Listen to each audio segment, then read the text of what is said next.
Wait. Why does it say BRB? We're not even BRBing. Hold up. We're not BRBing. Why did I even show up? Anyway. How's it going, everyone? Happy Wednesday? Thursday if you're in Asia. For sure, if you're in Asia, it's gonna be like Thursday. But otherwise, check 1 2. Okay. The mic is just not registering on the, I don't know, the PNG mic sensitivity, not always the best. So it's like, what do? What do? Anyway, hey there everyone. My name is Ruka. Welcome to the stream. Already at off the bat here, I have several things I not really apologize for. I don't think I feel like I need to apologize for this. but it's more like a disclaimer. Several disclaimers already. No. The mic isn't the issue here on stream. It's more like I'm using a PNG program thing that also detects mic volume, but the thing is, it's a little bit finicky on how it picks up. So whenever I'm talking, you might hear me, but the mouth don't move. That's what I'm talking. That's what I'm talking about. Hello, Sola, by the way. How's it going, by the way? I haven't seen you in a while.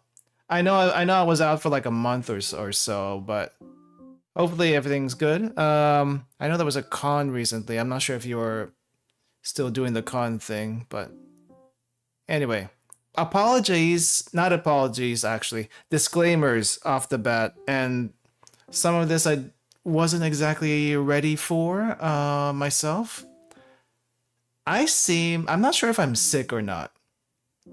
Honestly, I'm not sick. I'm not sure if I'm sick or not, but basically I think what happened, I'm not sure if this is the cause. So I got these little, whatchamacallits, patches. And by patches, I was like, these patches are supposed to go on your eye, supposedly to relieve tiredness and whatnot. I'm not exactly sure, but whenever I put those on, I think I'm starting. Well, yeah, this is like my second time I used them last night. But when you put those on though, it kind of like feels like there's like a menthol, like think Vicks menthol-ish kind of feeling right directly on your skin. And it makes you tear up, at least initially. It made me tear up initially anyway. And supposedly it has a cooling sensation. I guess it kind of does. But because of putting that, and you're supposed to like keep it for 6 or 8 hours or something like that, I don't think I got enough sleep last night.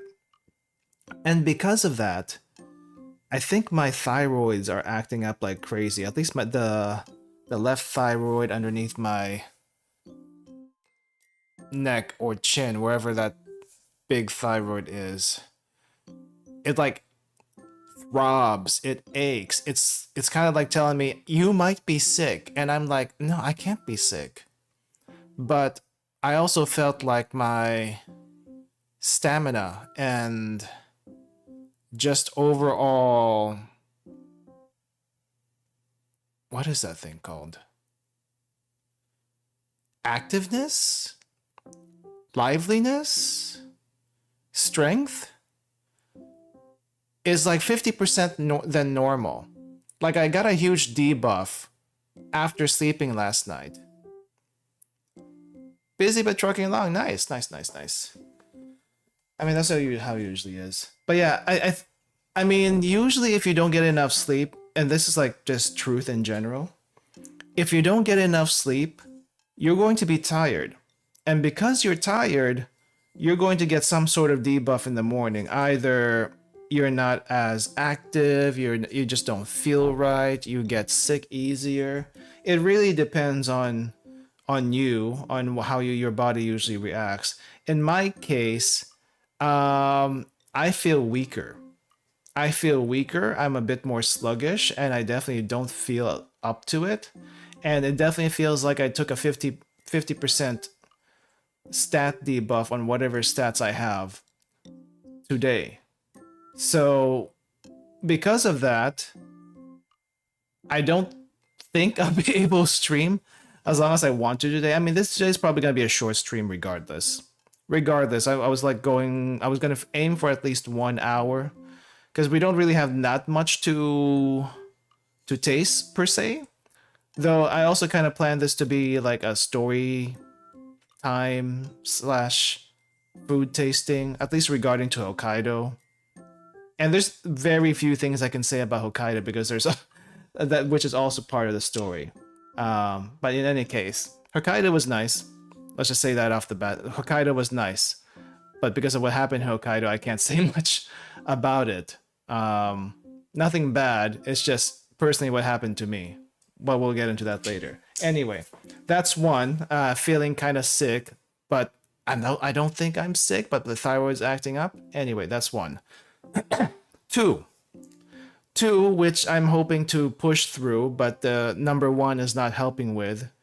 I am actually like super sleepy right now. Super tired, as in the jet lag is still there. And I came back. When did I come back? The 11th, which has been more than 10 days now, 10, 11 days now. I'm not exactly sure how long it takes to get rid of jet lag. The last time it took me to get rid of jet lag, I think it took well over 2 weeks.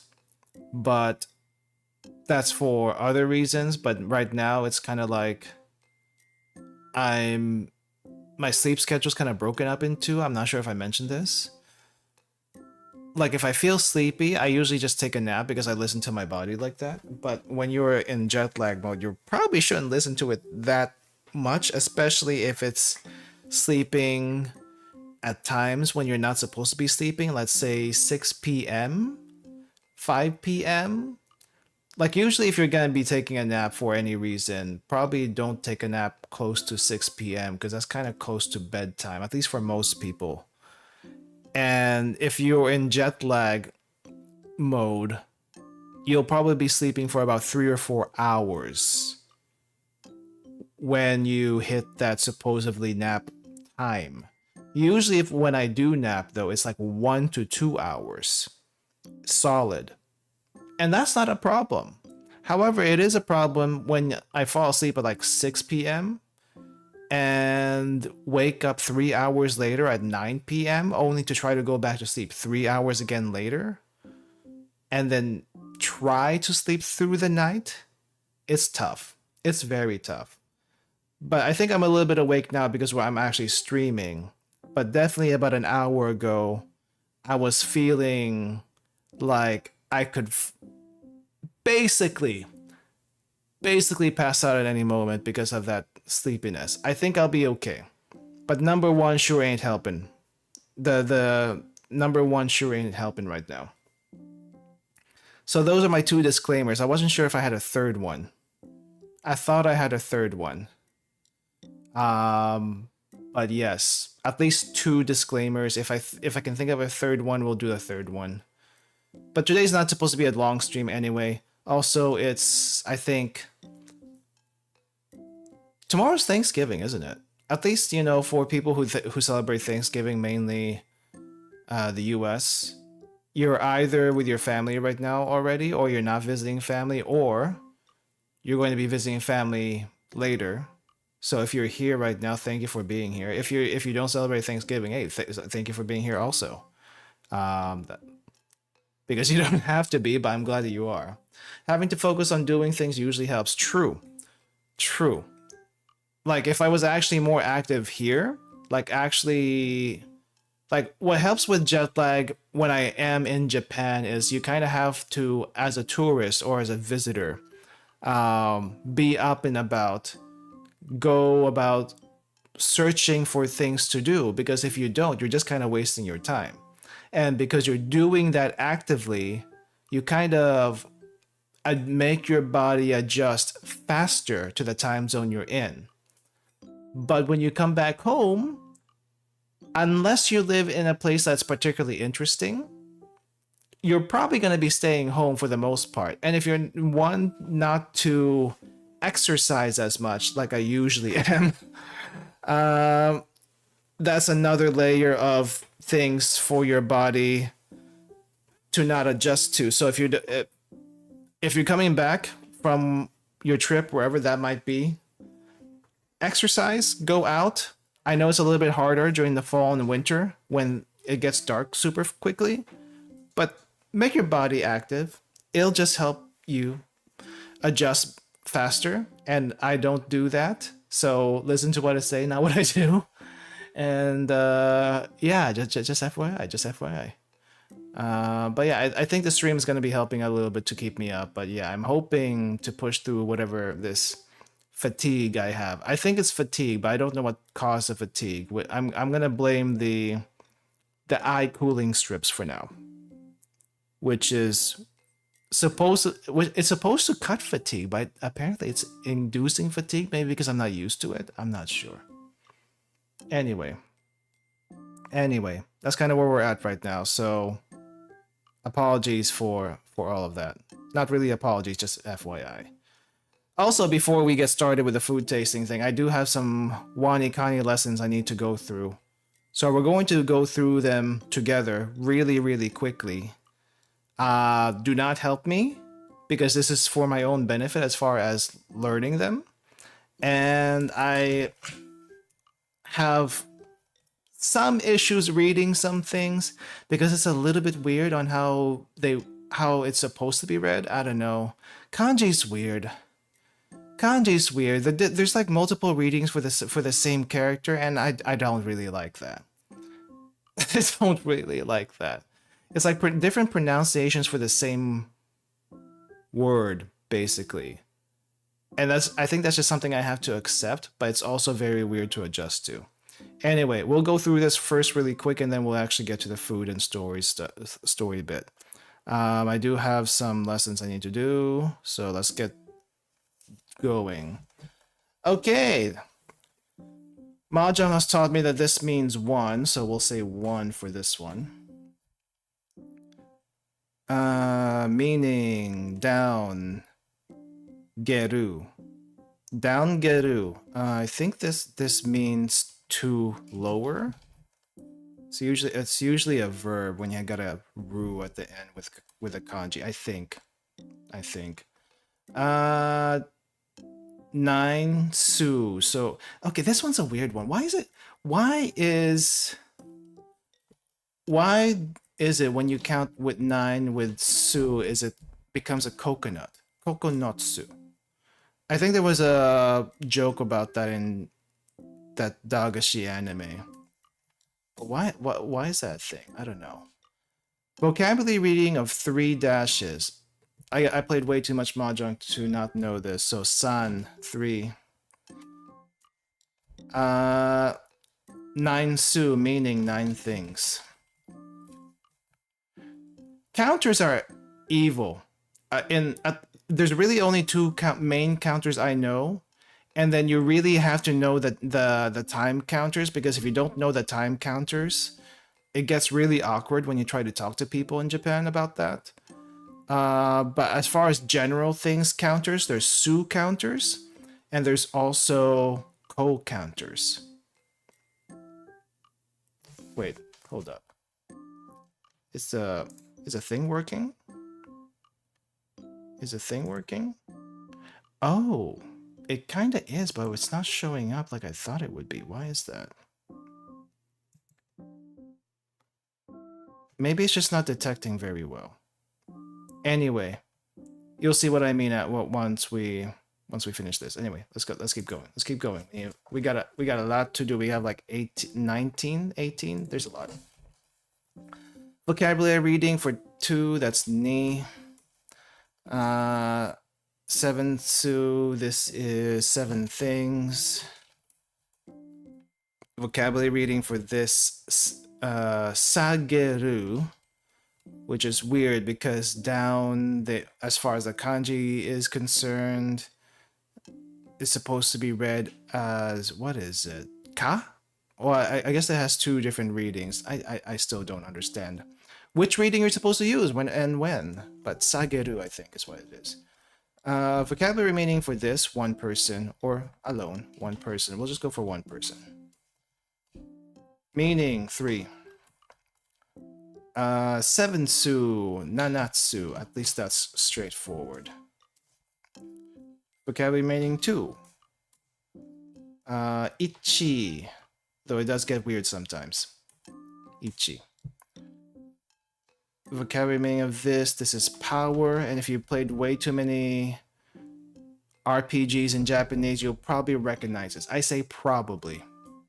Probably. Vocabulary reading.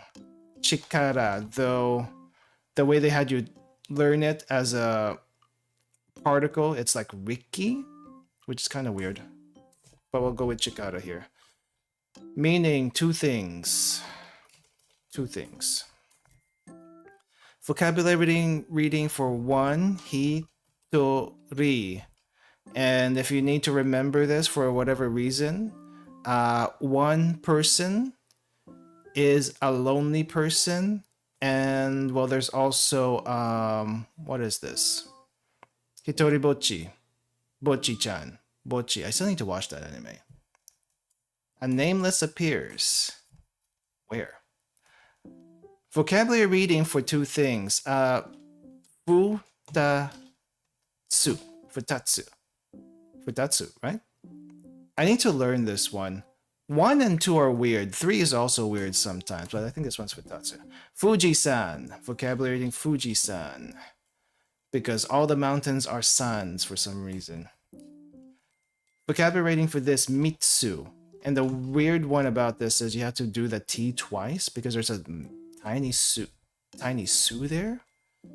I don't know how that works, to be honest. I'm still not sure if that works, but Mitsu. Cross is 10. Some reason Chinese, yeah. Why did Chinese make everything so complicated? It makes no sense. Jew for 10. Meaning Mount Fuji, and I don't have to capitalize properly. There we go. Because yes, of course. Oh, it's always yes. Vocabulary meaning for this. Okay, so the up and down one is actually pretty easy, because I think they have you learn that the horizontal line is ground, and the line going down is like a stick.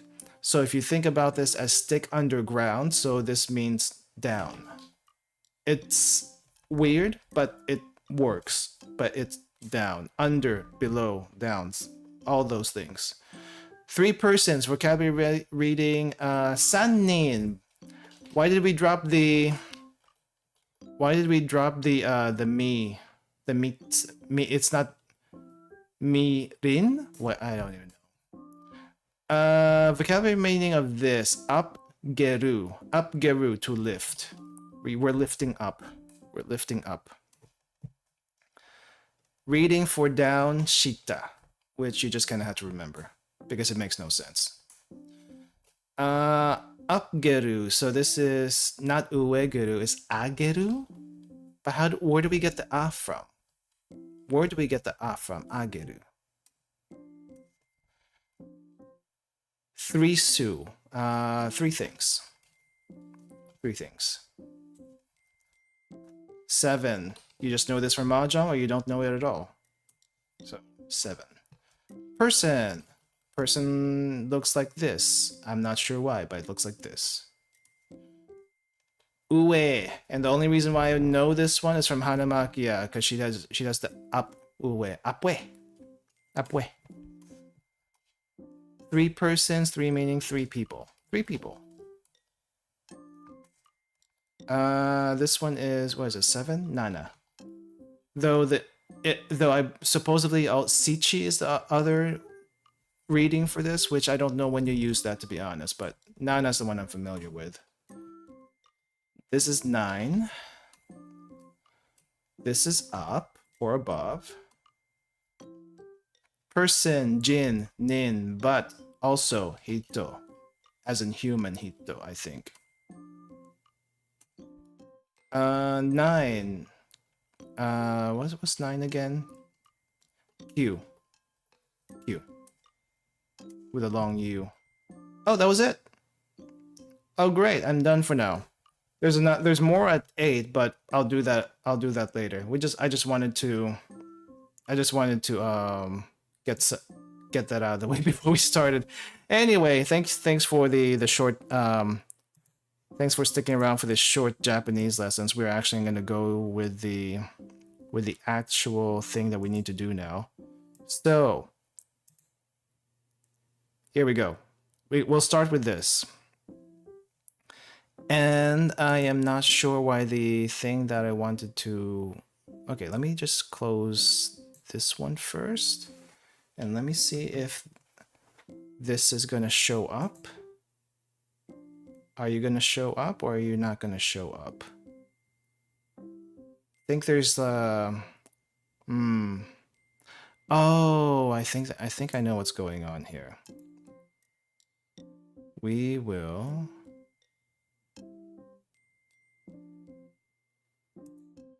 Okay, so maybe it's because it's capturing two things. Hold up. We're gonna switch really quick. Switch.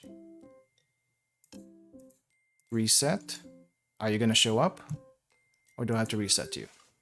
I guess we're gonna have to reset you.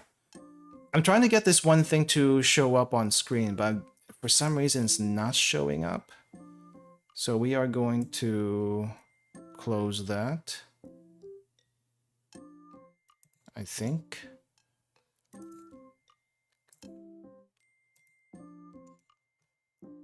Let me see, is it gonna work now? Nope, not yet. Okay, maybe the other thing we can do is manually put it on screen, but it's going to be... It's gonna be cool if it works. But it doesn't, I don't think it's the end of the world if it doesn't. Oh well.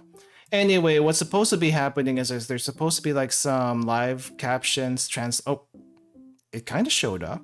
There we go. Oh! Wait, why are you only showing up down there? Why are you showing up down there? Hold up. You can kind of see it. It's kind of peeking out, but for some reason it's not showing up. Let me see if I can fix this. Why are you all the way down? Oh, I see why. I see why. It's because the screen size is different. Here we go. You may or may not be able to read it. So we'll make it as big as we can. All right.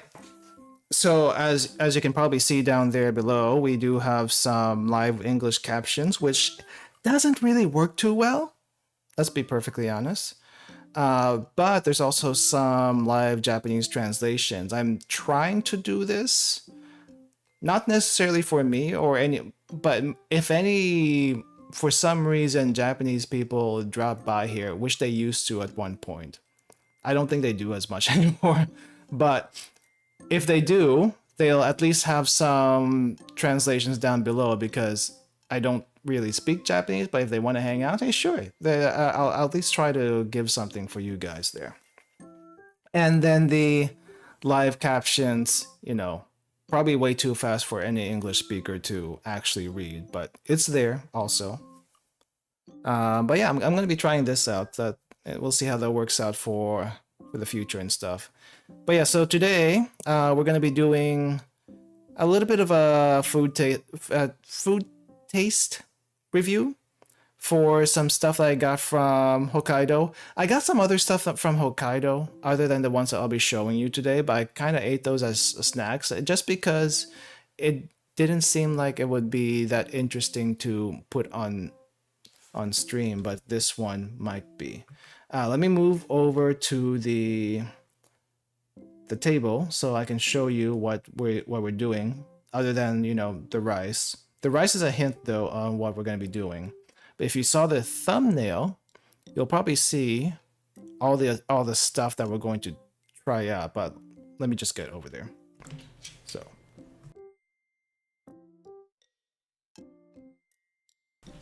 also the noise filter is now gone, so it's going to be a little bit, it's going to sound a little bit different, but you're probably used to that by now. Anyway, got some water that's heating up. Oh, I also need to move the chat over here to my side so I can see you guys, because I won't be able to see it on screen number 2 here. Anyway, here we go. So, rice. What do we usually have with rice? As far as souvenir food is concerned, there's actually quite a few things you can buy in Japanese souvenir shops that could go on rice, like furikake, some actual dried fish or frozen fish. You gotta cook them and stuff like that. But for us today, we have curry. This is curry from Hakodate. Hakodate is more than likely going to be the first major city that you will bump into if you take the train into Hokkaido. If you don't take the train into Hokkaido, you're going to probably be flying from Tokyo to, let's say, Sapporo, which, you know, you kind of bypass some things there. But also, Hokkaido is really, really big, and most people would only travel between Sapporo, Otaru, and Hakodate, which is like western slash northern southern Hokkaido, and most people will ignore eastern Hokkaido. But eastern Hokkaido is like more wilderness and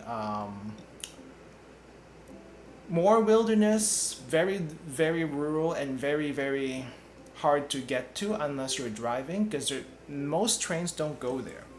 However, I do want to like go explore quite a bit of Hokkaido, if not all of Hokkaido at some point. Hopefully next year, because I do have plans to do something crazy next year, even for me. I don't know if I'm going to go through with it, but I feel like I should go through with it. That's all I can say for now, and until I can confirm that plan, all I can say is Hokkaido is going to be interesting. But this past trip, I went to Hakodate with the intention of exploring and getting some pictures of the fall leaves, which I did get some. I'll show that to you guys later. But it wasn't as much as I thought. I thought when I got to Hakodate it would be like mostly orange, mostly red, no green whatsoever. However, it was kind of like maybe 50% fall leaves.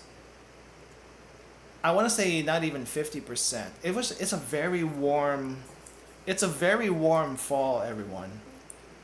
It's a very warm fall, so it's kind of like, yeah, you still get the fall foliage, but it's not as orange as you would there was still pretty decent orange though in the nearby national park, quasi national park as they call it. But for the most part, Hakodate was, yeah, it was fairly nice.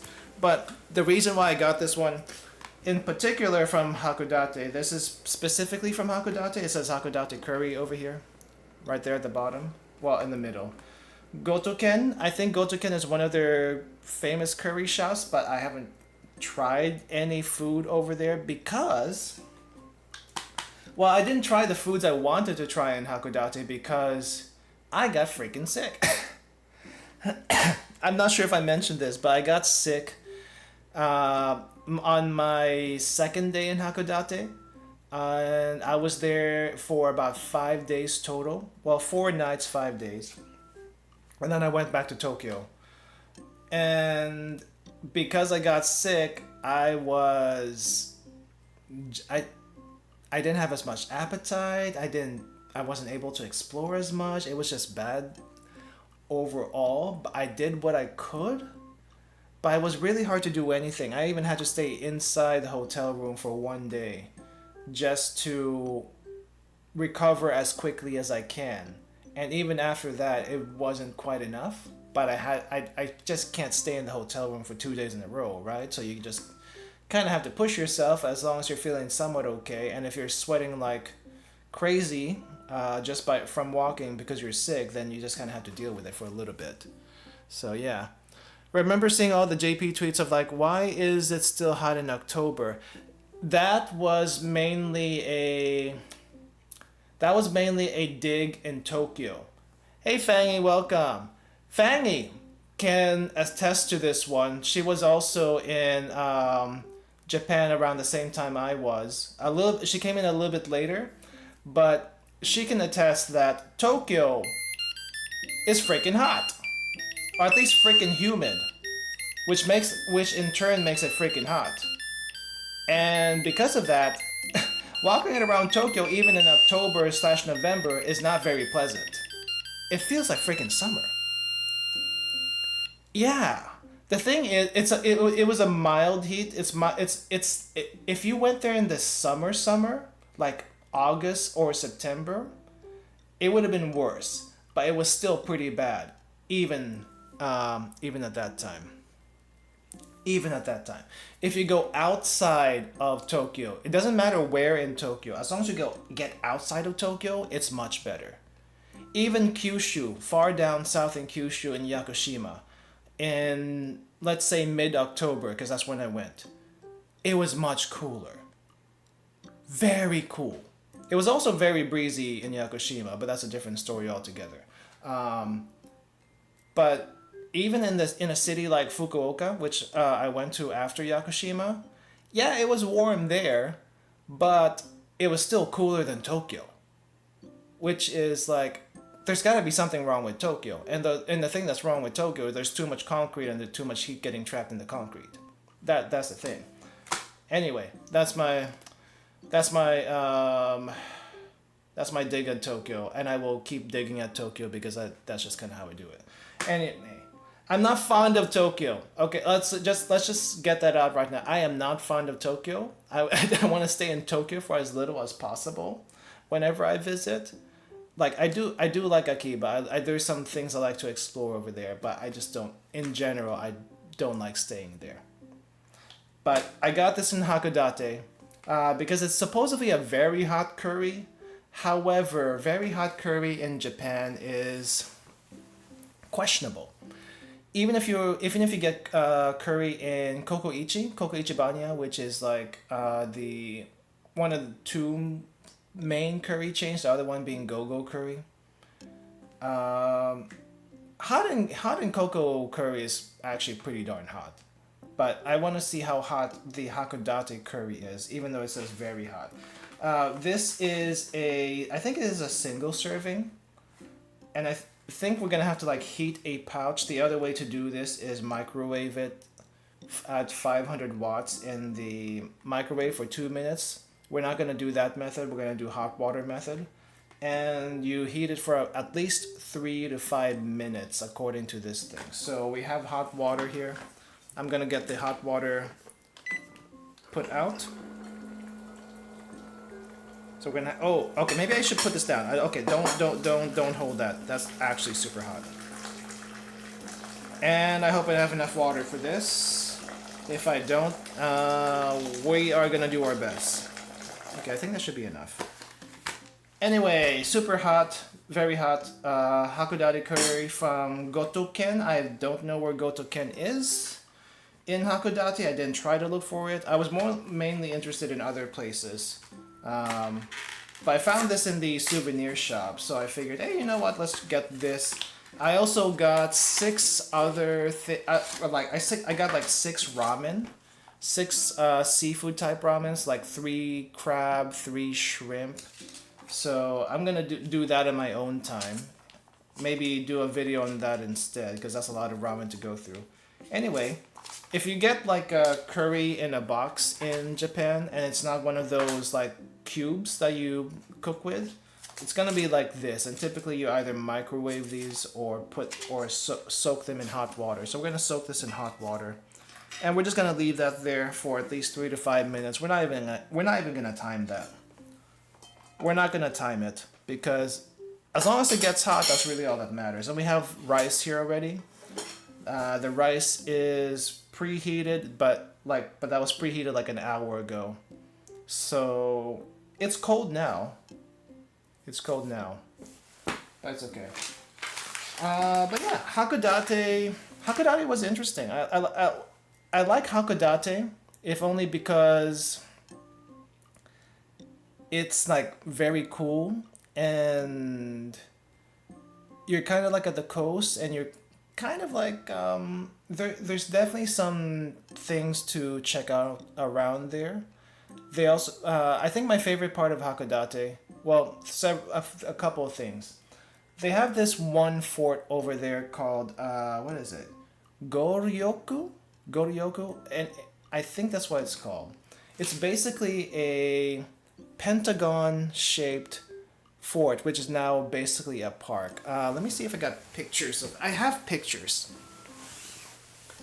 Let me see if I can get to it. All right. So Hakodate. Where is that? Well, basically, let's back up a little bit. Hakodate, maybe Hokkaido in general, it's kind of like Texas. Everything is big in Texas, everything is big in Hakodate. And let's just start with the houses. Now, not all houses are going to be huge, but if you just look at these houses in this one random neighborhood that I walk through, these houses are already bigger than what you would see in most of lower Japan, Kanto area, Osaka, definitely Tokyo. These are like almost normal sized houses that you would probably see in the US. Maybe a little bit smaller. Maybe this is on the small side in the US, but still bigger for Japan. At least I hope it shows that. I hope you can see that. And already actual parking space. You don't see that for the most part. Here's another house that I saw.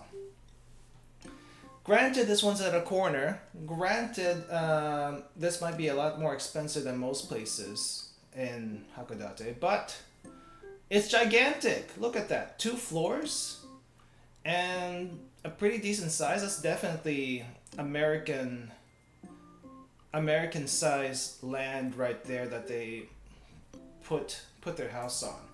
It's gigantic. Another thing that's gigantic in Hakodate is the streets. Do I have pictures of the streets? It's basically America up there. It's basically like you're walking through an American town, or at least a decently sized American town.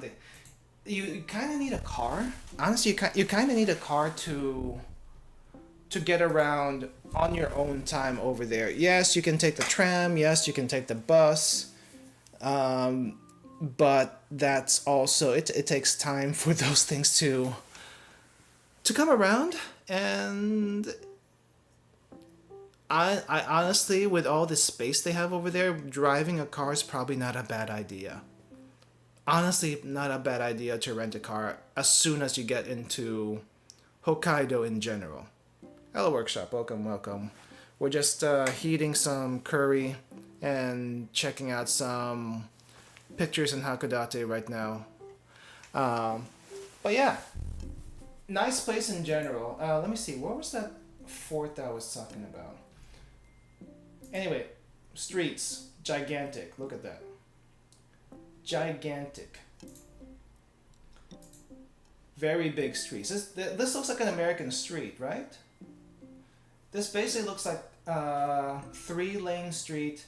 I'm not sure if this goes 2 ways. This might be only going 1 way. But that basically looks like America right there, if you ask me. Hakodate does have like a morning market where they sell a bunch of crab, a bunch of scallops. The crab costs an arm and a leg, even with the price change. Even with the dollar being stronger, it still costs an arm and a leg. However, it's probably worth it. I say probably because I didn't buy it. I didn't buy any of that, and that the reason being is that I was sick, right? I didn't really have the appetite. I was also gonna be staying at not really a ryokan. It was more like a fancy hotel with an onsen, which was all right. Their buffet was also okay. But the prices for the crab itself, I think, how much was it? It was on the high side. I also saw this black crab leg. I don't think I've ever seen this before. So this is interesting for me. I think it's how did they price this? I think almost 5,000 yen per 2 kilos, I think is what this thing says, but I'm not exactly sure. I'm not exactly sure. But yeah, the morning market in Hakodate, I think it opens at 6 a.m. and closes at 2 p.m. It's really just for the morning slash lunch.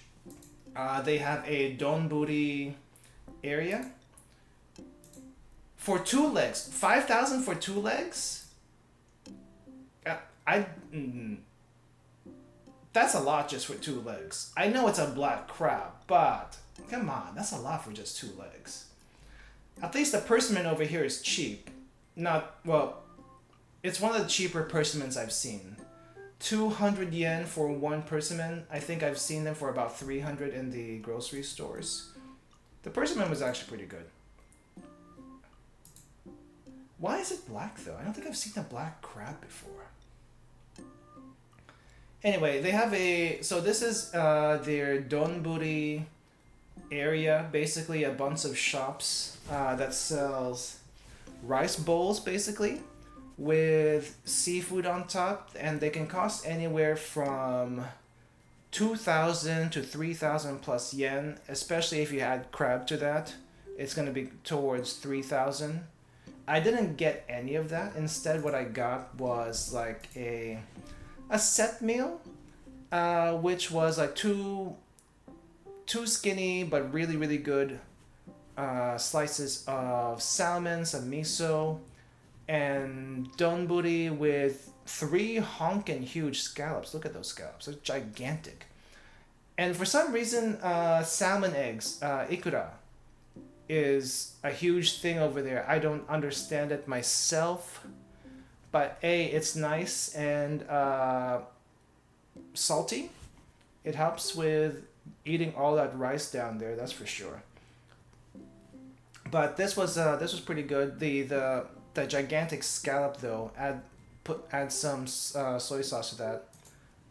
That's a pretty good meal right there. But there's like a bunch of donburi shops over here. There's also the other shops that sell the whole crabs that you can eat as grilled or steamed. Various prices for various stalls. They're all basically the same. They're all basically sell the same thing. I think a lot of these crabs are, depending on the size and quality or type of crab, you're looking, I think, around 7,000 yen per kilogram to 9,000 yen per kilogram. I think there's one also that sells for 5,800 per kilogram.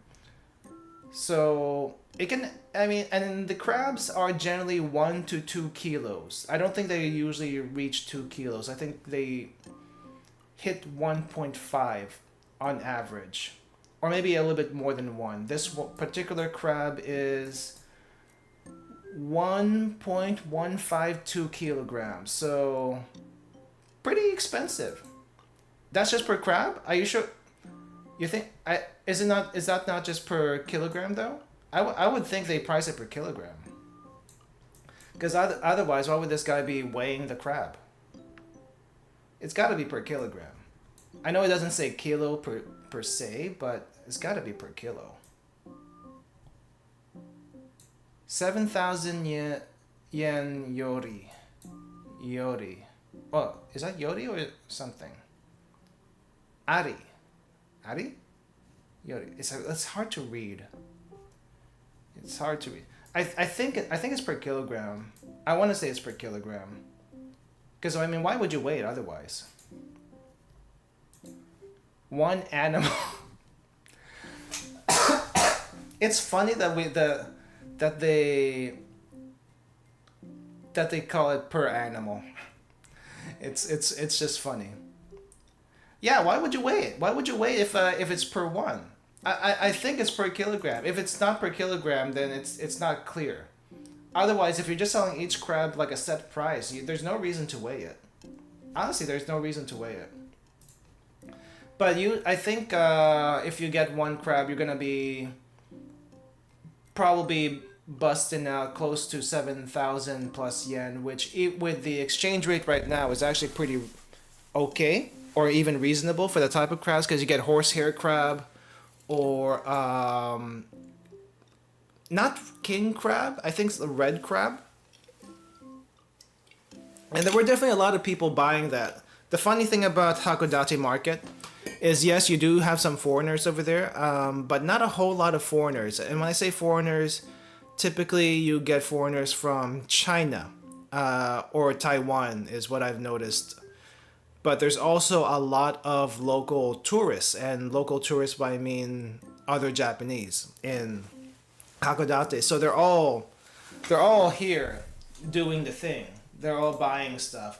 They also have this squid fishing area where I think you pay 1,500 yen to catch your own squid. One squid, 1,500 yen, and when you catch the squid, the guy who's running the stall will cut it up for you and serve it, and then you have it with the soy sauce, and there's where you get the dancing squid, the head thing is interesting. It's also funny when people actually catch the squid. I have a video on this, so when I'm ready to post a video, I'll post it. But when they catch the squid will squirt at you. I mean, it's a defense mechanism, right, for the squid itself. But when you catch a squid, it will squirt at you as it's getting out of the water. So that's kind of funny. And the squirt's not small. It shoots very, very far. And it will shoot at whoever is fishing it out. So that's pretty nice. There are some places in the market where they sell not just the crabs, scallops, and squid. They also have the melons. This one's like almost 4,000 yen per one melon, which I don't think it's a gift melon, but it kind of feels like it might be. The grapes were also on the pricey end, but not anywhere near as much as the one melon. And it's not a very big melon. Keep in mind, it doesn't even look like a very big melon. But anyway, the Hakodate Station, not exactly the fanciest station, at least compared to Tokyo Station, compared to Hakata Station, or even other stations in general. It's very plain. It's very basic, but they still have the usual, what do you call this, souvenir shops and stuff over there. Anyway, I think the curry's been heated a lot. Well, after we're done with the curry, we do also have some Hakodate milk butter candy. Hokkaido, known for their milk and dairy products. I got this one because I wasn't sure what to expect, and so we're gonna react to this on stream.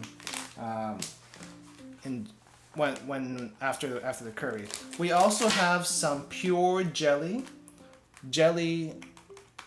melon cups.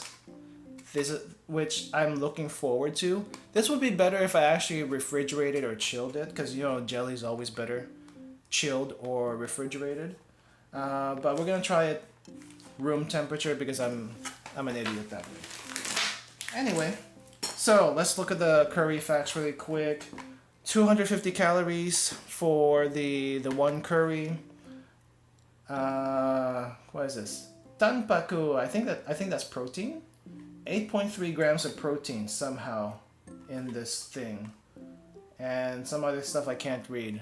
Salt, 2.4 grams, I think. It's a lot. Anyway, so this is supposed to be from a relatively famous curry shop. Very hot.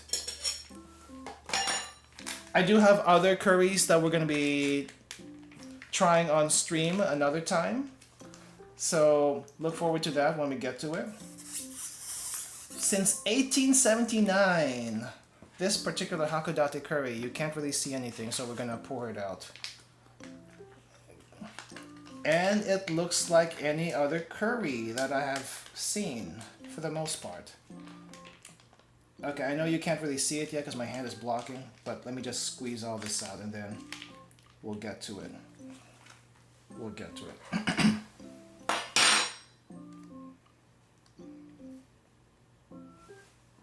There we go. The curry doesn't seem to be mixed very well, so we'll just mix that a little bit. Definitely has some oils in there. Seems like it has some meat too, which whoops. Got that through customs, didn't I? Well, I didn't know. I thought it would just be a sauce. But we have some meat. I don't think we have any potatoes or anything like that, so if you wanted potatoes and carrots, you would have to add that yourself. But I don't think we're going to do that. Let's just try the sauce by itself and see how spicy or not spicy this is. Itadakimasu. Not spicy off the... Actually, no, it has a little bit of kick. It has a little bit of kick, and if you let it go, it's actually going to hit you a decent amount at the back of your throat. If I had to like rate this, it's probably like a level 2 in a joeyChin scale out of 20, I think, of what it is now. Another perspective. I think this might be as hot as like maybe 2 serrano peppers. I think. It's been a while since I used serrano peppers actually, but let's just say 2 serrano peppers worth of spiciness, which is actually not bad considering that this is Japan we're talking about and not joeyChin. Let's also try the meat here. I'm not sure if this is beef or pork. We're gonna find out here.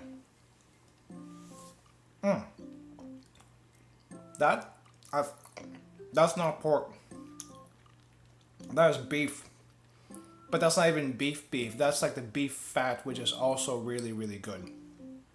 Very tender. Very tender. Add that with add the curry with the rice. Let's see.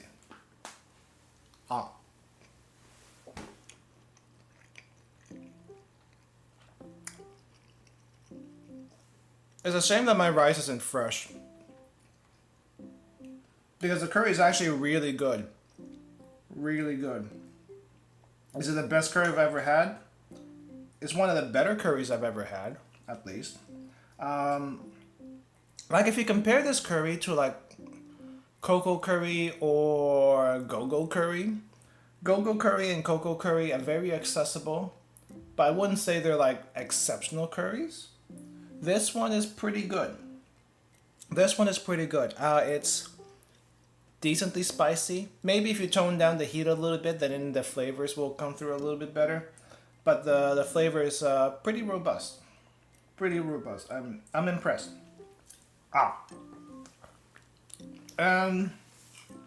If we actually got this in the restaurant, we might be able to get a little bit more meat, because we don't really have a whole lot here. Maybe we got like 4 pieces at most. But we have like pieces of meat and maybe some fat here. And the meat is rendered very, very well. It's not too hard. Just right. Maybe not as good as, let's say, Indian curry, but it could... Spice level could pass it for Indian curry somehow. But like low-end Indian curry. Not bad, actually, not bad. What was this again? Gotoken curry, very hot. Maybe if you get hot, it might be a better balance of flavor and heat. But I got this because I want to see how hot very hot is. And you know, I think this could be pretty hot for regular Japanese, or at least people who aren't used to heat in general. Not bad, not bad. We also have some curry buttermilk, so that's going to be interesting. So the curry buttermilk, I think it's not really a hard candy, but if you look at this, it kind of sort of looks like a hard candy, marshmallow type of thing. I don't know. I think it kind of looks like one of those mints that you can get from the restaurants, right? Whenever you go out, some restaurants have this like peppermint that kind of looks like this. It kind of reminds me of that. Had leftover curry I was gonna eat for breakfast tomorrow, but no. To be honest, I'm gonna eat it. Buttermints, yeah.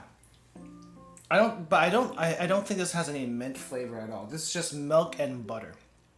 So, should be interesting. Okay, maybe I'm not supposed to bite it. I like biting my candies and pulverizing. Okay, why did no? Don't go there. I like biting my candies and pulverizing them under my teeth, but we're not doing that today, or at least I can't do it because it would actually break my tooth. Ouch! Yeah, that's a bad idea. Oh, that's a bad idea. That's a bad idea. Oh, ow, ow, ow.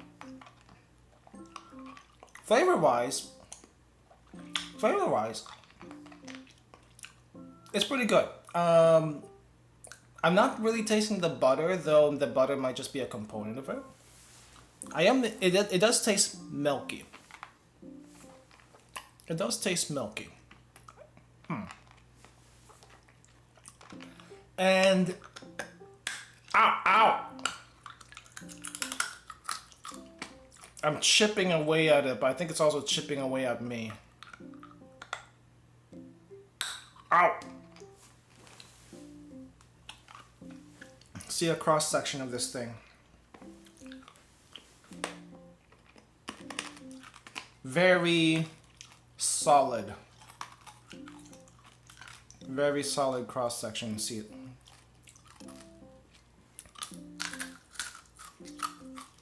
But once you get it cut down the middle, then it's really, really crunchy. It's actually quite nice. It's actually quite nice after that. But I'm okay with this. I'm okay with this. I think it's not very sweet, which is a good thing, and I like it that in general most Japanese sweets are not too sweet, unless you get the daifuku. Unless you get daifuku or some other type of filled mochi. Those can be pretty sweet. These ones though, just right. And I think if you pair this with tea, even better. It's a nice flavor. It's actually a nice flavor. It kind of reminds me of like caramel, but not that burnt sugar flavor, and also not too sweet like caramel. It's just a nice milky with maybe a little bit of butter. Though I'm not really tasting the butter, I'm tasting more the milk. It's really good. It's really good. And then we have here the melon jelly. And I don't know how I should be opening this because like I don't want to like destroy it.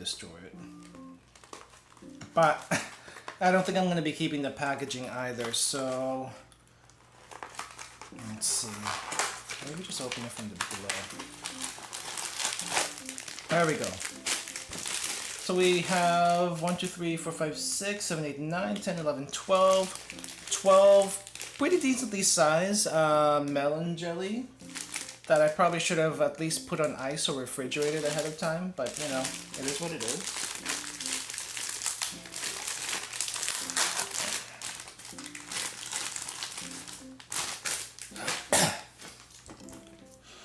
I don't smell anything. Sometimes when you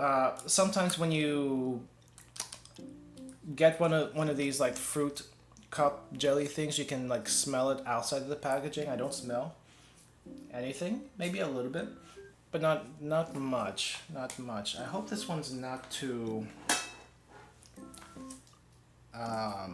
juicy though. Otherwise, the curry here is gonna get some of that, and I don't really want to waste it. We'll do it this way. We got our trash here. We're gonna pull this over. Okay, not juicy.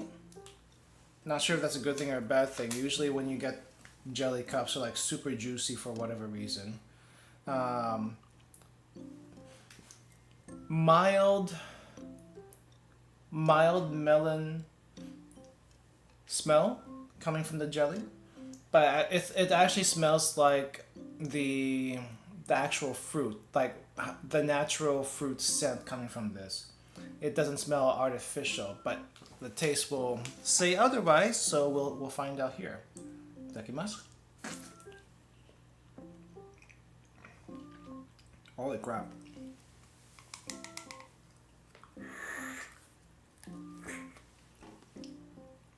I'm not sure what they did, but that basically tasted like more than 50%, maybe 50% actual fruit juice and maybe some pulp. And wow. It actually just tasted like fruit, except in jelly form. I know that sounds surprising, but normally whenever you get the jelly cups, it's like, you know, heavily just agar jelly or whatever ingredient they use to make it, and it's like super firm, and you know, you kind of bite into it and it just makes, it's just like super firm, right? And it's not like soft. This is like soft, like actual Japanese pudding, and not firm at all. And it's like just fruit in a very small cup form, which is what which is what this is. So it's just like natural melon flavor. I don't know if it actually is or not though, because I can't read this. I can't read this, but I think this might be like actual natural fruit in here. Hardly any agar. I don't think there was much agar here, if any at all. Which is not what I expected. I think this is like almost pudding like, you know, minus the milk, because there's no actual milk here. It's specially made fresh. Natural flavor is mild and delicious, and they delivered on it. And somehow, despite it being fresh, this is good until May next year. I don't know how they do it, but it's good until May next year. Holy crap, that is nice. It will be even nicer if after I put it in the fridge. I'm gonna do that later. It's gonna be it's gonna be good. It's gonna be good. I did also have some senbei. Where did I get the senbei from actually? I had some senbei. One scallop senbei and another crab senbei.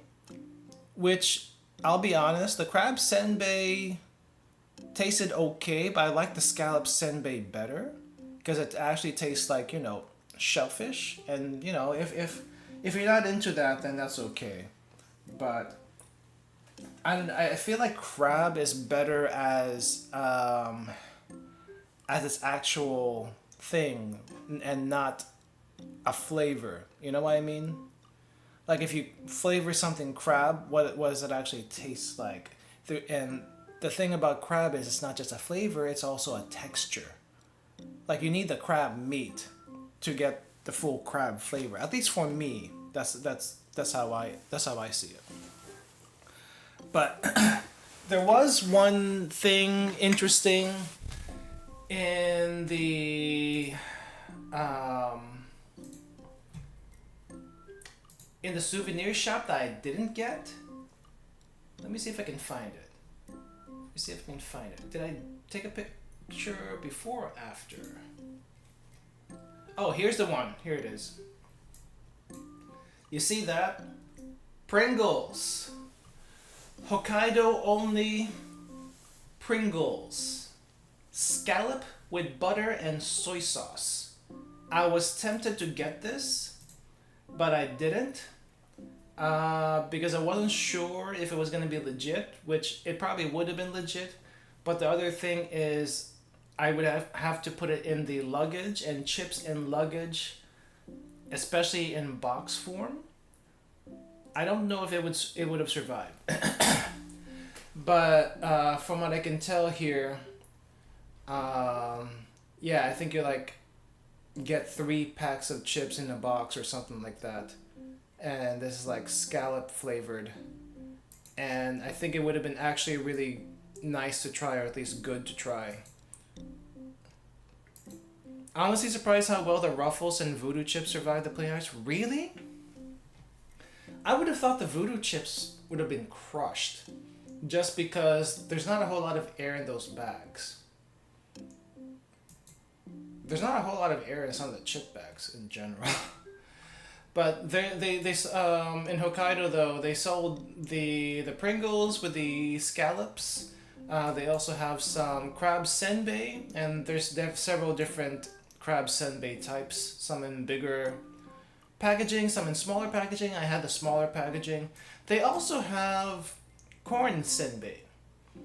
And corn is a huge thing not only in Hokkaido but in Japan in general.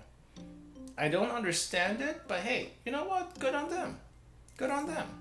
When we opened them, they were fine. Really interesting. I guess that's what all the air is for. Like a lot of people will complain about the air in bags of chips, but if you think about it, that air in the bag of chips is to protect the chips, because if the bag gets squished and there's not enough air in there, the chips get crushed, and no one wants crushed chips. So yes, the bag is half air, but also the air is there to protect your chips. So yeah, it kind of sucks. It kind of sucks seeing the bag half empty, but it's half empty for a reason. And I don't like defending the manufacturers for that, but you have to admit it works. It works. I kind of wish I got these specialty chips though, but luggage space is always a problem, right? Especially when you are traveling. You see all the stuff that you want to bring with you, but you can't really do so because you just don't have the space for it. But yeah, Hakodate was nice. Like I said, you were gonna get some fall colors in Hakodate itself, especially around the park area. That's where you can see it the most. The hedges were, some of them were very vibrantly red. I guess it also depends on what kind of plant it is. If we're seeing ginkgo trees, the ginkgo trees tend to turn orange and red pretty quickly. I don't know what these bushes are, but these bushes were redder than whatever the other bushes around it were. So that's another thing. It's like it will, depending on what type of plant it is, it's going to accelerate the reddening and whatnot. There's also a time when I got sick, so I got some medicine from a pharmacy, which was, what was it, 20 plus minutes walking distance from the park I was at. Not fun when you're trying to survive and get some medicine to stave off the cold symptoms. But I got that. I was okay for a little bit, and took a walk around the park. Goryoku Park, I think is what the name is. And as you can see, it's pretty nice with the fall colors and stuff. Very nice fall colors here and there. Anyway, it's not all like this. There's still definitely a bunch of green trees still, but if you get the right angles, then you probably wouldn't even know unless people told you about it. But the orange that was there, pretty good. The park itself, like I said, what used to be an old fort, and the fort is like in the shape of a pentagram. Or if pentagram is not the word, then it's like a 5 point star, but it's a pentagram, not a pentagon. It's a pentagram, I think. What's the difference anyway? It's a 5 point star. That's all I'll say. And in parts of the old fort, you will also see these small stairs. It's not a big hike or anything like that, but they get you up on these mounds, I guess is the best way to describe them, and you get a better vantage point out on the park. There's also like an old magistrate building in the middle of the park where you can visit if you want to. I didn't go in. The outside was plenty okay. If you had any interest in history, I guess going inside would be of some value. But outside is fine. Outside is fine. Also, I was sick, so didn't want to get anyone infected. I did have a mask on, but still, you know, just in case. But yeah, you can see here it's mostly green with some reds. This tower, if I actually went into the tower, you could see the actual shape of the park and all that stuff. You can people from up there can actually see. I think people from below also. No, it's the other way. People from below, if you look at them from a specific angle, you can see the people up in the tower. I don't think they got caught. Oh no, you can kind of see them. You can kind of see some people in the picture if you zoom in enough. But it's very hard. It's very hard. Though I did see some people try to get the people up above their attention by like waving at them, and I think some noticed. So it's like, yay, they saw us. And the funny thing is, it was like this group of what were they, high schoolers, or it was either high schoolers or university students. I say maybe university students because there was a group of university students, I think from a track team or something, that was running around the park. And I don't remember if they were part of that or they were just their own little group. But yeah, it was pretty nice. It's pretty nice to just walk around and you can see, okay, maybe it is a pentagon. Maybe it's a pentagon. It's not a pentagram. But this shape is like prominent around this area, so it's probably that. And apparently, well, there's also a bunch of these wooden bridges that connect the outside of the fort to the inside. Because I mean, the water is basically a moat, right? So there's gonna be some bridges to connect it. But it's really nice. And I took some random pictures that just kind of look interesting. I have a wing. Love and peace. Happy Lucky. Since 1922, this I think is a boat rental place, but they weren't open at the time, so didn't get to see that. Didn't get to see that. Other than that, let's see. I think this is a Hakodate thing, but it might also exist elsewhere. But basically, this is McDonald's at home for Hakodate. Lucky Perio, hamburger. But they don't sell just hamburgers, apparently. They also have like 2 vending machines that sell who knows what. For some reason, I thought these sold like curry sauce or something. But it's really hard to tell. I'm not exactly sure. Because all they say is Hakodate, Lucky Perio, but I didn't like try to figure out past that what was in here. I didn't try to buy it either, because how much do they cost? $160. I'm gonna guess it's a soda, but 2 different sodas in 2 different vending machines. Quite mysterious. Quite mysterious. Where did I go here? What is this? Oh, I went to a soba shop. I went to a local soba shop around the area. And that was pretty neat. Guarana energy drink? Maybe. I don't know why they would sell an energy drink in a hamburger joint, or even in their vending machine in the hamburger joint. But I've seen Monster in the vending machine, so I guess that's plausible. It's definitely possible. This was my sick food for one of the days.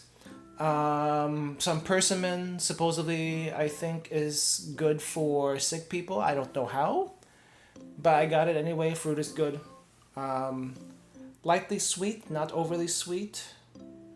Also got a couple of onigiri because they're easy to eat, easy to digest. Also some miso soup. However, the miso soup was super salty because the cups that were in the hotel room were very, very small. So I couldn't put a whole lot of water in it to dilute it. And the miso soup ended up being super salty. I did have some left over after after I came back from Japan. So I tried making them here, and they're not as salty when you put enough water in there. But in a very small cup of like maybe 100 milliliters, they're very salty. Very salty. Probably didn't help my condition either. Sugar, the donuts definitely did not help my condition. But yeah, you can also see some nice buildings in Hakodate. Random buildings with, I think, vines or something. I don't know what these are. But they're kind of like just covered in these plants. And some of them have like red color, not red color. And they always tell you, beware of crows. Crows aim at food. So don't go out with a hamburger and drinks. Eat your hamburger and drinks at the restaurants. Otherwise, the crows will attack you, and they will grab your food. Crows will do that. I did not see anyone do that, but if I did, that would have been funny. That would have been funny. The main place though, if you go to Hokkaido around, this was early November. If you want to see fall colors, and you're in the Hokkaido area or Hakodate area, Onoma Koen, Onoma Park, Onoma Quasi National Park. And there's a random mascot. Kizuna Egao. I don't know if that's her actual name. But, and I don't know if there's a like a local mascot or a VTuber. It's like anything can be a VTuber these days. So I'm just like, okay, I'm not sure who you are. But here's the QR code for anyone who wants to give that a try. She might be just a local mascot though, of the area. Didn't go to this food area where I found her, but it's like a bunch of bears, like bunch of bears, and there's some gacha machines. Food court back here. Onoma Park though itself, it has a lot of parking space. There's parking spaces for buses, there's parking spaces for a lot of cars. Definitely car friendly, Hokkaido is. Definitely also you're gonna see a lot of trees. And this is also where I did the live stream, by the way. So when I did the short live stream in Japan, this is where I was, and you can see a little bit of that in the video if you look back at the VODs. It should be only 18 minutes because I was probably in an area that wasn't getting very good reception, but yeah, it's pretty nice out there. It's pretty nice. Nicer in person. Though also a lot of trees were mostly dead. And I think this is a hornet's nest. That's not a bee's nest. That looks like a hornet's nest. So I got a little worried when I saw that, but I didn't see anything coming out of it. So I think it's okay. Maybe. This was also the place where I had the worst ramen I've ever had in Japan. I will say that I don't think I've had bad ramen in Japan until here. Now, it could also be because I was sick and I couldn't taste as well. Because, you know, when your nose is stuffed and you're trying to, like, clear up mucus and such, you can't really taste it. You need both senses of, you need your smell to be able to taste efficiently or better. But this ramen was, like, so watery. The ramen was watery. I'm not sure it's because they use so much bean sprouts. The bean sprouts, I mean, bean sprouts are bean sprouts, but maybe because of the amount of bean sprouts there are in here, and then the broth itself wasn't like that thick. It was it just tasted bad. I didn't even want to finish the soup. The chashu itself was also thick and cut in a weird way, which normally probably wouldn't be a bad thing. but it was also a very tough piece of pork. So it's like I went in there getting to wanting to get ramen because I was sick, and I wanted, you know, something hot and salty and possibly good to help me relieve my symptoms, and this was not it. This was not it. And because it was a bad ramen, I'm not gonna tell you where it is. All I can tell you is it was in a shop in Onamakoen, and if you see this particular bowl, you will know where it is. That's all I'll say about it. If the broth ain't nice, it's an instant L. I mean, yeah, it is. It is. But Onama Park, like for some reason they call it quasi national park. It's not really a national park per se, but they call it quasi national park. I'm not sure what the difference is. You can probably look that up yourself. I just found it weird. But there's like two main areas, maybe three main areas for Onamakoen, and they're all revolve around like bridges around ponds and like a mountain off in the far distance, which is nice. Two of those main paths are on one side of the railroad tracks and where the parking lot is. That's where most people go. The other one, which is this picture is from, is on the other side of the railroad tracks, hidden behind some trees and forests. And definitely, it looks like it's been neglected for quite a bit because there were some bridges that looked very much in disrepair, like this one over here. Thankfully, it's just the railings that were in disrepair and not the actual the footpath of the bridge. Otherwise, it could be a problem. But this because of how, you know, because of how it looks. I mean, because of how ignored, I guess, this place was. It's more wild, right? It's more natural. The other place, I wouldn't say it's not natural or trimmed or whatnot, but it definitely looks nicer, right? It definitely looks nicer than the other place where it's just kind of like let nature take its course kind of thing.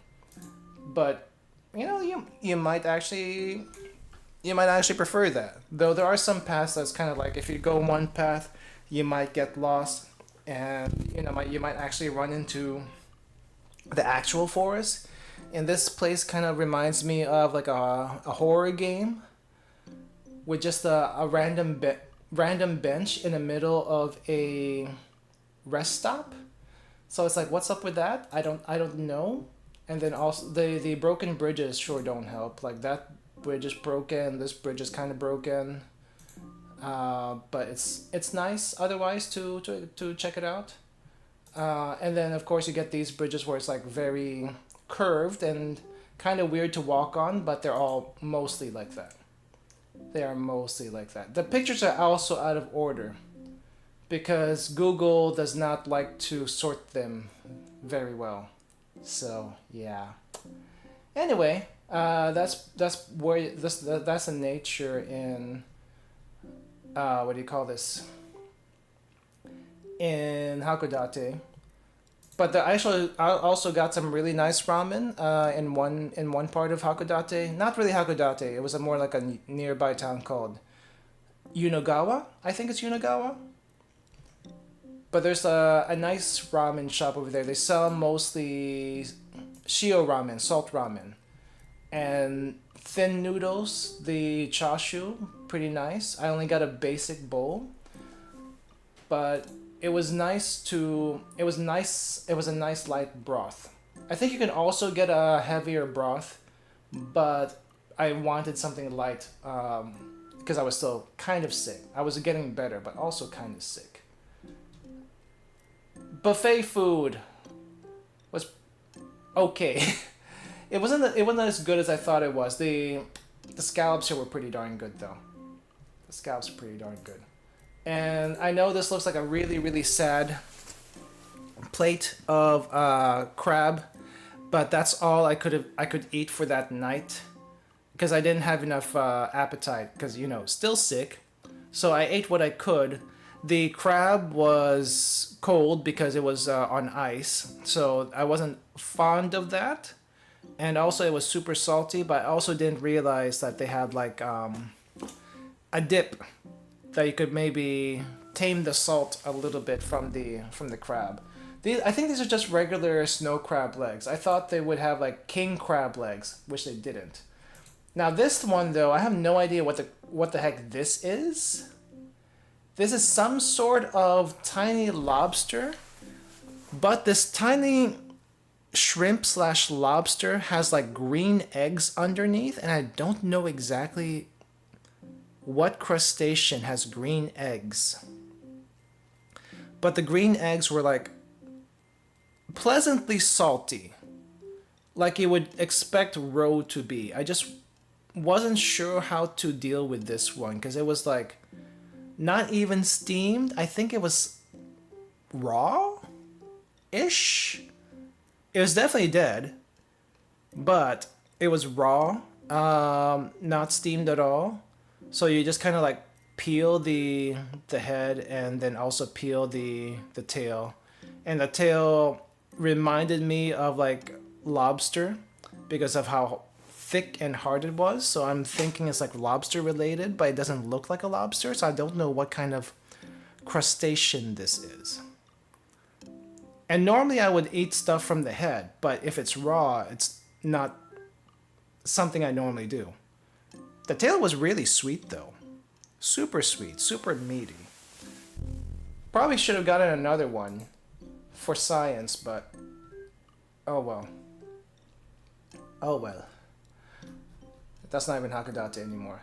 What one thing from Hakodate did I really want to share? Oh, there's a really nice onsen in Hakodate. And when I say onsen, I don't mean one that's like attached to a ryokan. It's more like a sento. So like a public bath.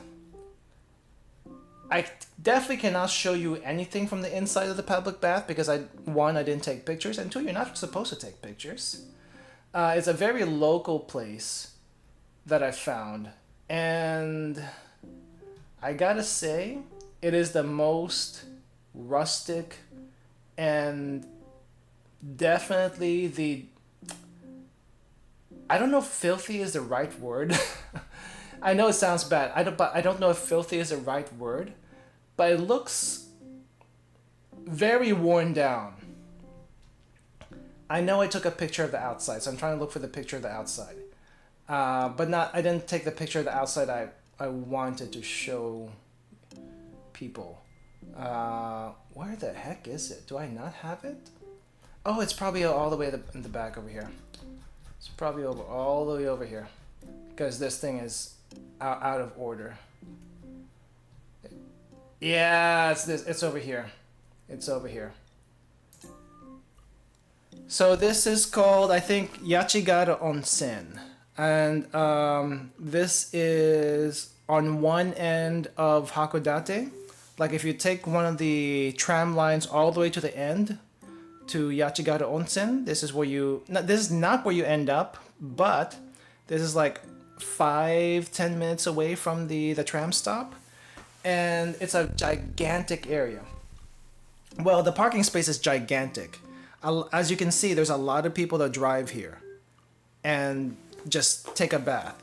It's basically a municipal onsen, so it's owned by I think it's owned by the city if it's municipal, right? But it's a municipal onsen, actual onsen water. Baths are separated. There's no gender mixed on this one. The baths are huge. I don't think I can describe how big it is.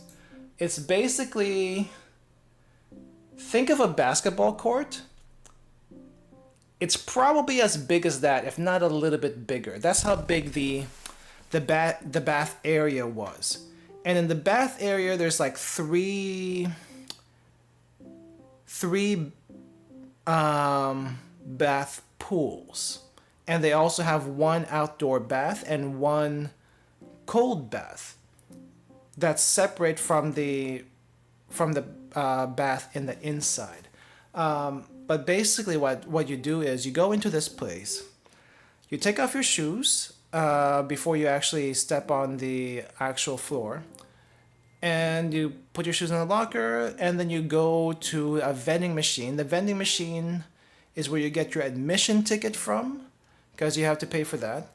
As well as if you don't have any towels, you get your towel there. If you don't have any soap and shampoo and whatnot, you can also get that from the vending machine. If you don't have all of that stuff, it'll cost you easily over 1,000 yen, which is quite a bit. But you can bring your own stuff. Like you can bring your own towel, you can bring your own shampoo, conditioner, soap, all that stuff. Whatever you need for the bath, you can bring that. And you just have to pay for the entrance fee, which is, I think the entrance fee is about a little bit more than 500 yen per one person. I didn't take a picture of it because I was basically the only foreigner in this entire complex. I was the only foreigner in this entire complex, so I didn't want to like stand out too much. Also, probably the only visitor, because I don't think there was anyone outside of Hakodate that came by here. It was mostly all locals, so I didn't want to like stand out too much. But all I can tell you is the bath water in there is like a red tint, so I'm gonna guess it's a iron. There's some dissolved iron oxides in the water, and you really can't see anything in the water past the surface. And they run the water super hot. Super hot. Though they do have like 3 different pools. They do have 3 different pools, so 3 different temperatures. And I don't think I have a close up on this one. Can I close up on this one? I know they have 3 different pools because it's like separate, but I don't know what the temperatures are. I do know the one I went into was like super hot. It's hotter than most baths you would find in any fancy ryokan or sentos in most places. I think it ran closer to 42, maybe 44 Celsius for the one bath that I was in. At least it felt like that. It felt like that. I was basically being boiled, almost alive. But when you're sick, that 44 degrees Celsius feels really nice. That 44 degrees Celsius feels super nice. It's super relaxing. Super relaxing. Also, did I mention that in the actual bathing area, you know, you have to like wash yourselves and stuff like that before you get into the actual onsen pool, right? That's how you do it. But holy crap, I've never seen so many old people in one place in one time. So many old people. I'm not even talking about like 50, 60-year-olds. I'm talking like 70, 80 plus year olds. They were like the majority over there. There were definitely some in the 30, 40, 50 range, but most of them were like 70 plus, it looks like, which was crazy to me. Then I saw some people who were like in their 20s in the outdoor bath, just like talking about life and whatnot. That was interesting. The outdoor bath was also super hot, but outdoor baths in general are super hot anyway because, you know, you're outside. It's gotta be super hot, or else you're gonna freeze faster. But the outdoor bath was nice. The indoor bath was nice. I went to this place twice, by the way. I liked it so much the first time I went. I visited this place twice, and after you're done, there is a lounge area where you can go and just chill, sit down. I can also get a drink. I got like a sparkling apple cider, or sparkling apple water.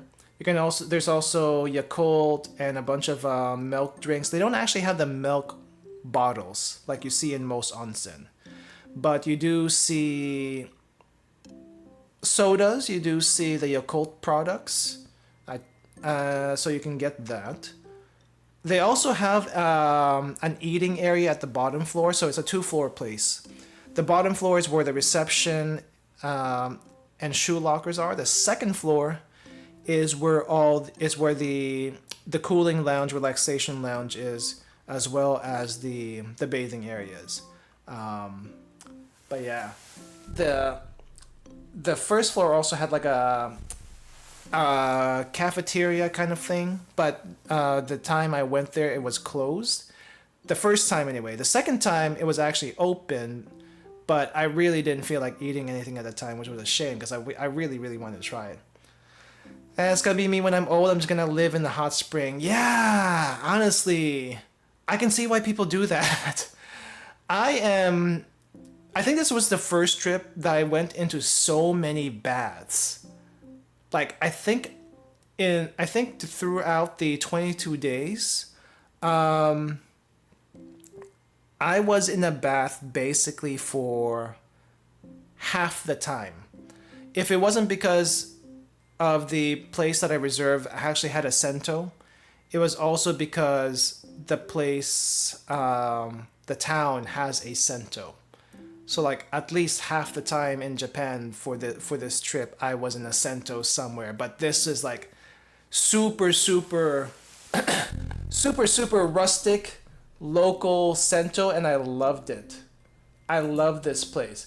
That I will say, the one thing that might turn some people off, you don't really see it in this picture, but if I first saw it from the back. Okay, when I first saw it the back, it looked like it was super old, super run down from the back.